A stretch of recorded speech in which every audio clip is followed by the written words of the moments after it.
Good morning, student. I'm Narayani Singh, and this video is for class 4th. And in previous class, we have studied about structure of an egg, animal that lay eggs, and reproduction. Okay. And our today topic is in this chapter reproduction in animal. Our today topic fish, frog, and reptiles, and many others. Okay. So let's start. Fish. What is fish? Fish lay thousands of eggs at a time. Fish eggs do not have cells. They are surrounded by a kind of jelly. Many eggs and young fish are eaten by other bigger fishes. Fish जो होती हैं जैसे कि मुर्गी होती है या चिड़ियाएँ होती हैं तो 3 से 4 अंडे देती हैं, जैसे मुर्गी 1 अंडा देती है। लेकिन फ़िश जो होती है वो थाउजेंड ऑफ एग्स यानी कि एक समय में हज़ारों अंडे देती है।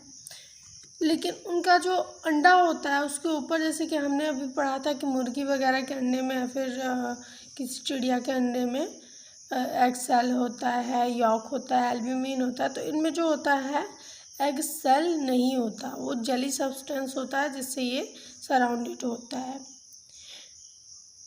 Many eggs and young fish are eaten by other bigger fishes.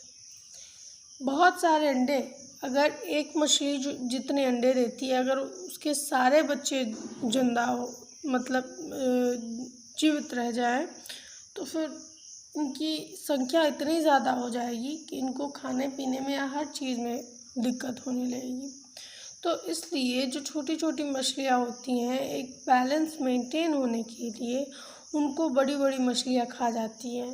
छोटी छोटी मछलियों के अंडे और छोटी छोटी मछलियों को बड़ी बड़ी मछलियाँ खा जाती हैं।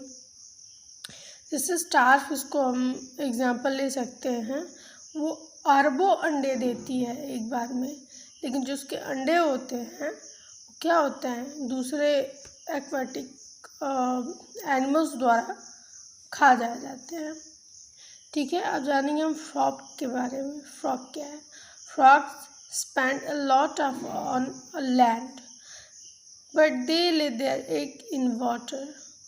फ्रॉग जो होते हैं मैक्सिमम हम देख सकते हैं कि वो पानी बहुत कम जाते हैं, वो ज़मीन पे ही ज़्यादा रहते हैं, लेकिन वो अपने अंडे पानी में ही सेते हैं। The life cycle of a frog has 4 stages. एक फ्रॉग के 4 जीवन अवस्थाएं होती हैं।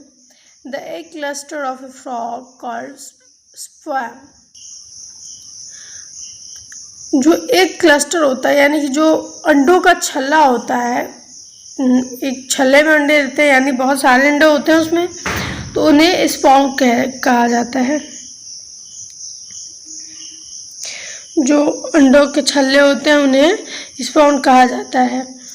डेवलप्स इनटू अ टैडपोल, और ये क्या होते हैं, टैडपोल में विकसित होते हैं, बड़े होके टैडपोल बनते हैं। मतलब जो इनके क्लस्टर होते हैं, जब इनका विकास होता है तो टैडपोल बनते हैं। और जो टैडपोल का स्ट्रक्चर होता है वो जस्ट लाइक अ टिनी फिश होता है। जो मछलियों के विकास का प्रोसेस होता है और जो इनके विकास का प्रोसेस होता है, एक ये जो टैडपोल और इनके भी अंडे से फिर बच्चे निकलने की जो प्रोसेस होती है, तो उसमें मेंढक में और मछली में दोनों में डिफरेंस समझना मुश्किल हो जाता है। Then it grow and slowly change into young frog. अब धीरे धीरे ये जब ग्रो करते हैं तो ग्रो करने के बाद क्या होते हैं, यंग फ्रॉग में डेवलप कर जाते हैं। The legs grow longer and the tail grow shorter. और इनके जो पैर होते हैं वो बड़े हो जाते हैं और धीरे धीरे इनकी पूंछ जो होती है वो छोटी हो जाती है और आगे चल के इनकी पूंछ खत्म हो जाती है। The process of growing into an adult frog from the tadpole is called Metamorphosis.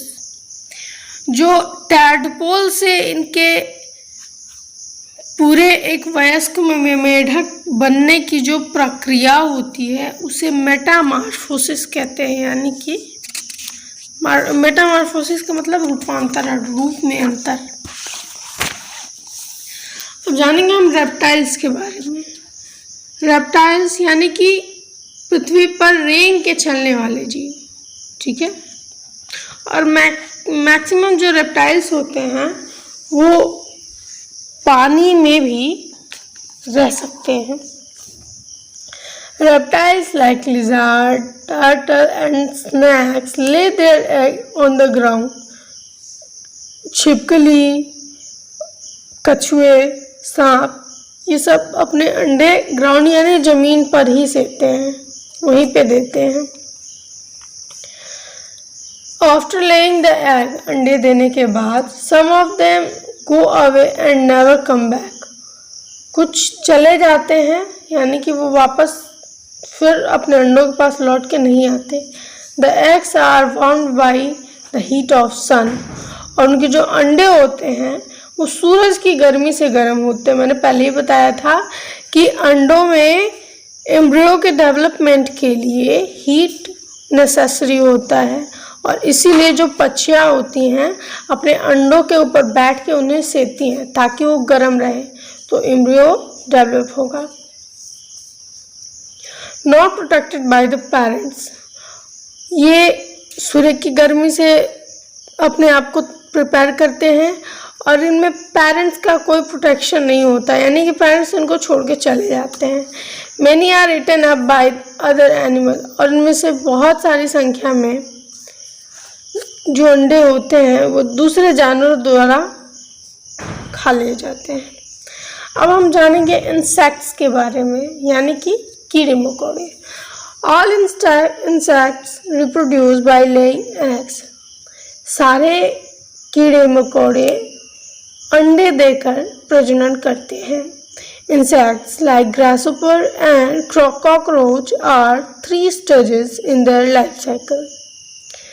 जैसे कि टिड्डा जो होता है, जो हरे रंग का टिड्डा होता है, या फिर कॉकरोच के ले लीजिए, इनके जीवन में 3 अवस्थाएं होती हैं।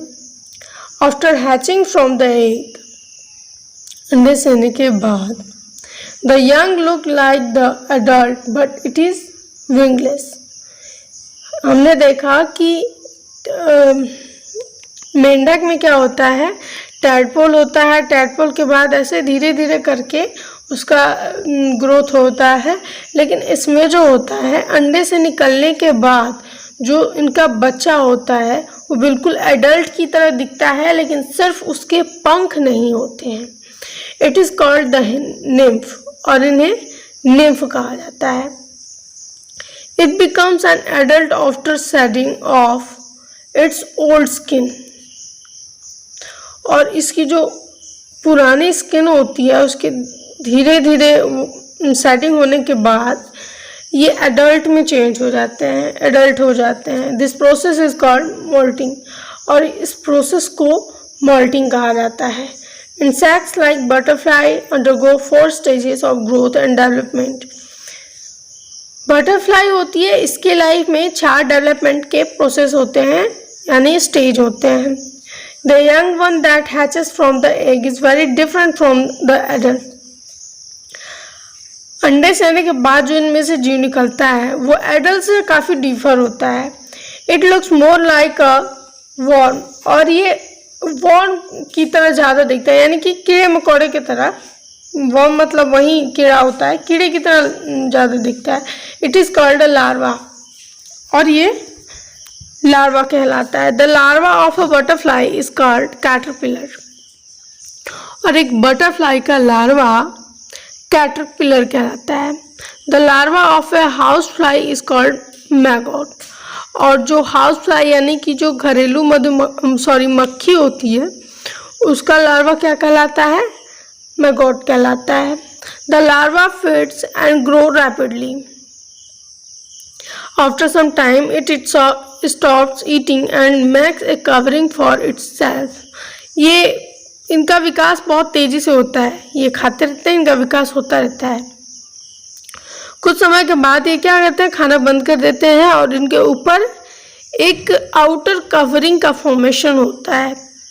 It is now called pupa, और अब इसे प्यूपा कहा जाता है। Inside the caterpillar keeps on changing।